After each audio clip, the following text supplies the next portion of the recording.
Let's talk about constants and literals. A lot of information that we can cover in this video apply to constants, literals, and the likes in other languages like C++, Java, etc.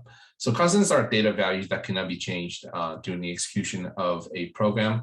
The storage of these constants in your computing memories are actually dependent on your compiler. So it's platform dependent. There are various different memory compartments like heap, stack. There's also BSS or block started by symbol. Data segments. There's a segment called text, TXT. This is where constants are stored, but that's detail. Let's cover just high level and see how we declare these constants and what the definitions of literals are with respect to their type, Boolean, characters, integer, real, complex, strings, and so on and so forth. There's a couple of things that we want to talk about, and let's move on. So next up is a character constant is enclosed a single quote. Just remember, a single character could be, your English alphabet A, right? Or it could be not English, but Roman numeral 1, right? Or 8 or 7 or 9, right? It could also be your null character, which is 0, right? This is actually the backsplash, right? 0. This is otherwise known as null, right? In your computing.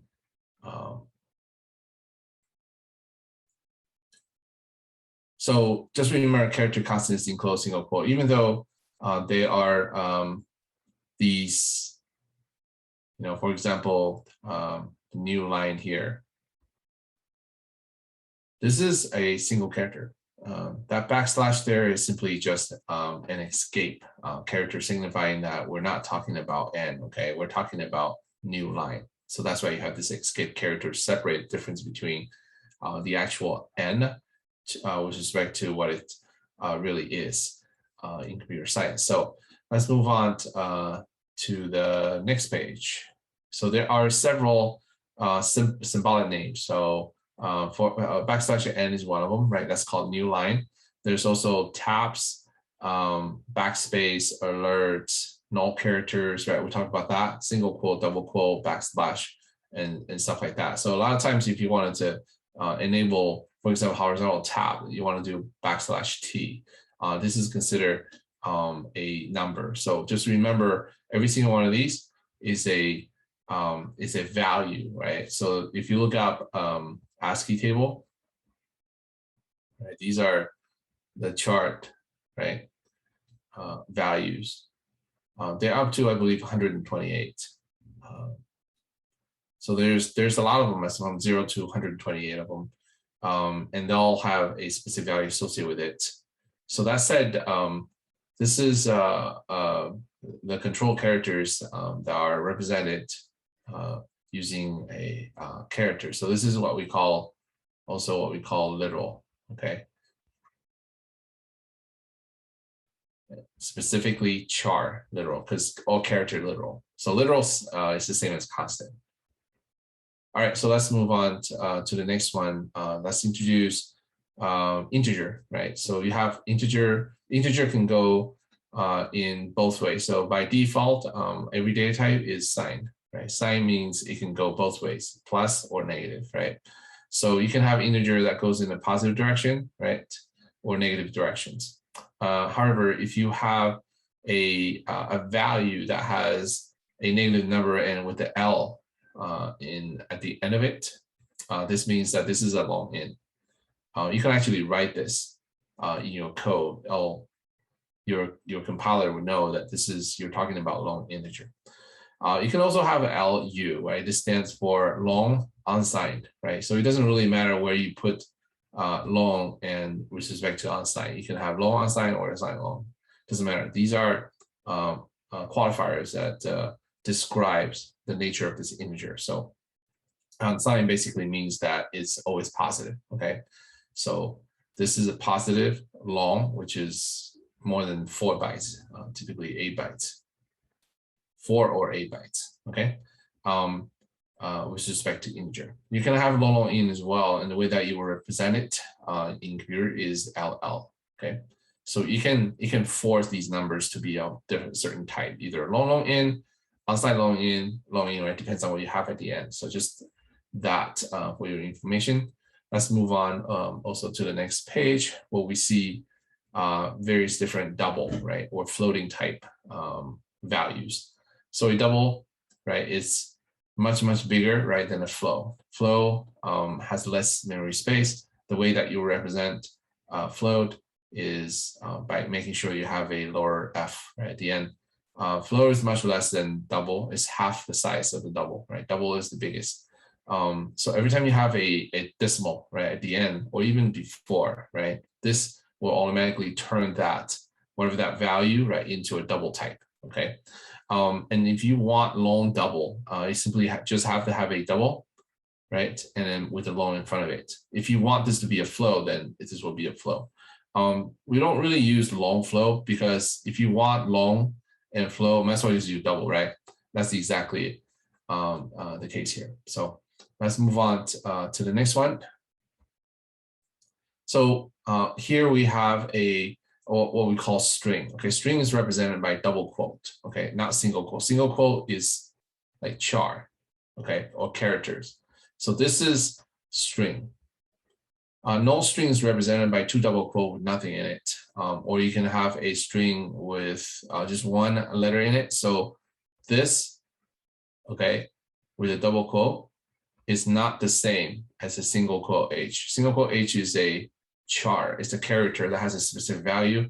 Now this double quote H is actually a C string.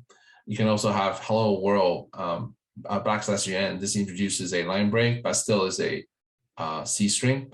How are you? C string. Good morning. C string. Right. As long as you see double quote here, this is C string. Now, double quote string, right, can also be C++ string. You don't know what it is, and unless you know how this was defined. But if you're using this as in a context, right, double quote in the context of a C program, then this is a C string. Okay, you can also have L in front of this string. Okay, so whenever you have this L in front of the string, L is the prefix used for wide strings, right? Wide char. Okay, -t. So we talked about this earlier. Wide char is much bigger. It's of the magnitude order magnitude, at least 2 to 4 bytes. Okay, so this is a very big char. So by virtue of having this L in front of it, simply specifies that you're dealing with a UTF-16, not the 1 byte char. So char is typically, so size of a char is typically 1 byte, right? This wide char, by virtue of having this L, means that this entire string, is stored inside this 2 to 4 bytes, and depends on your compiler. Most of the time, I think it's 2 bytes. So this is much bigger than the size of a 1 byte chart. So that makes this particular string pretty unique. Obviously, it takes a lot more memory space to store it. Let's move on to the next one. So this is just a reminder. You can have a null character, and the difference between null, right, it's a single quote, and empty string is such that this empty string also occupies space. Let's say the empty string costs 24 bytes, right? Because you have to instantiate this and create this as in memory space.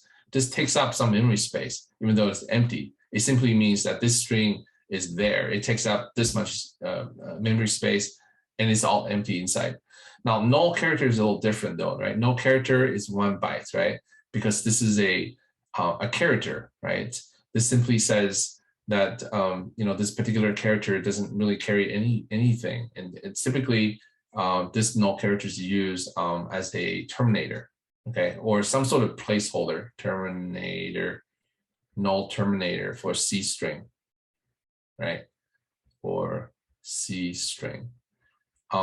Yeah, so it's kind of like a placeholder. So when people see that, oh, this is null, therefore let's not do anything. So a lot of times you can have a pointer, right? We'll go through this later on. Char C equals null, right? So in that case, we will, have we will use null for that matter. But yeah, but otherwise you don't really see null. A lot of times people initialize their variables, if possible, all of the pointers to null, just so that there is a default value. Let's move on to the next one. Character constants in a double quote for string constant. So we already talked about that one. All right, so this pretty much completes our introductions on literals and constants. Just remember that literals is the same as constant.